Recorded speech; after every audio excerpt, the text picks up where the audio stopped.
To commit murder, the 70-year-old woman deliberately knocked down a caregiver, then quietly stole a syringe while the caregiver bent down to pick things up. She then went to the bathroom alone, used all her strength to climb out the window. Her best friend kept watch outside the restroom.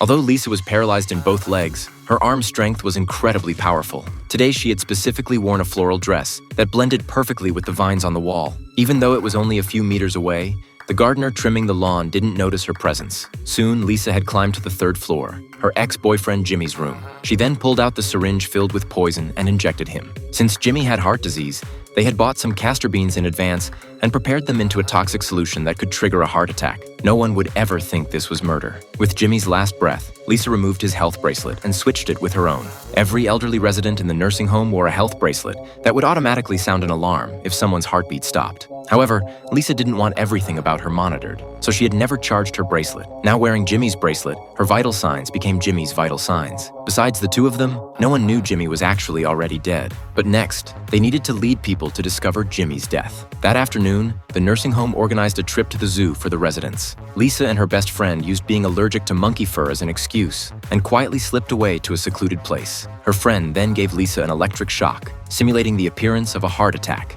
At the same time, Jimmy's vital sign monitor triggered an alarm. Caregivers immediately called doctors for emergency treatment, but they didn't know he had been dead for hours. No matter how hard they tried to revive him, it was futile. Even if it was eventually discovered that Jimmy died from murder, Lisa and her friend had solid alibis. As for the bracelet on Jimmy's wrist, the caregivers just thought the battery was dead. Once charged, they could see Jimmy's heartbeat records. When no one was around, her friend wheeled Lisa over to the charger and switched back to Lisa's own bracelet. 50 years ago, both Lisa and her best friend were Jimmy's girlfriends. They were all unique hippies with strong personalities. Because of the war, they despised Germans, so they put explosives in a pressure cooker, planning to bomb a German high school. But right before the operation, Jimmy suddenly had a change of heart. He voluntarily turned himself in and cooperated with police in this arrest operation. At that moment, Lisa was still worried about Jimmy's safety and was about to run out looking for him. Unexpectedly, police suddenly opened fire.